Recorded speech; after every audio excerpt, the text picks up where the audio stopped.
Hi again. In Dwight Wilson's Armageddon Now, we've reached page 94. He's been just dealing in this chapter, which is entitled Balfour Betrayed, with the support that the Jewish homeland got from American evangelicals during the post-World War I period. And that was different for them, that is, because generally American evangelicals in those days were enmeshed in what is now called fundamentalism, something new at the time, and generally were much less involved in politics than they tend to be today.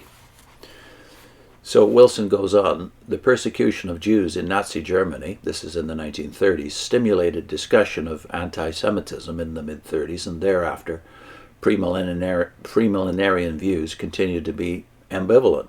On the one hand, there remained an undercurrent of anti-Semitism, as in American culture in general, but on the other, there existed a theological reaction against it. Arthur D. Morse, in his 1967 book, While 6 Million Died, has lamented the lack of any moral outcry by Christianity against these Nazi horrors. But among the premillenarians, there was seen no need for moral indignation against the persecution, since they had been expecting it. The Evangel magazine responded to German anti-Jewish propaganda by referring readers to God's warning to Israel in Deuteronomy 28, verses 15 and 37. But it shall come to pass, if thou wilt not hearken unto the voice of the Lord thy God, to observe to do all his commandments and his statutes, which I command thee this day, that all these curses shall come upon thee and overtake thee, and thou shalt become an astonishment, a proverb, and a byword among all nations, whither the Lord shall lead thee. German anti-Semitism was accordingly seen as a fulfillment of prophecy. Israel is out of place and therefore is a source of irritation to the Gentile nations, instead of being a blessing, as God intended that they should be. Another comment regarding the general European anti-Semitism depicted these developments as part of the ongoing plan of God for the nation. They were foregleams of Israel's tribulation. Premillennialists were anticipating the Great Tribulation, the time of Jacob's trouble mentioned in Jeremiah chapter 30. Therefore they predicted, quote, the next scene in Israel's history may be summed up in 3 words, purification through tribulation.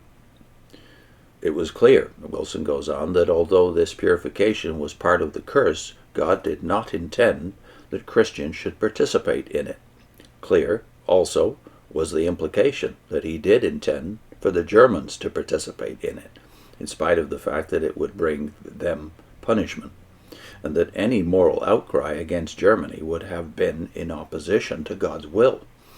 In such a fatalistic system, to oppose Hitler was to oppose God. Wilbur M. Smith, writing in Moody Monthly, predicted that all Europe will yet be fevered with this poison of anti-Semitism. In his view, this position would force the Jews to immigrate to Palestine, where the final great surge of anti-Semitism would be the invasion by the King of the North, and in desperation the Jews would then turn to Jehovah for deliverance. For the premillenarian, the massacre of Jewry expedited his blessed hope. Certainly he did not rejoice over the Nazi Holocaust. He just fatalistically observed it as a sign of the times.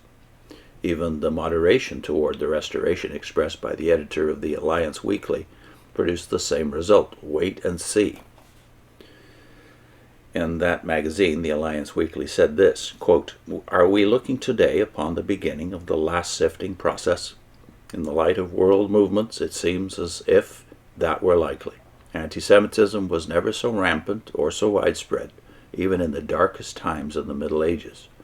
But we cannot be dogmatic in the matter. Palestine is being prepared, but it is not yet ready for the final reception. We shall wait and see.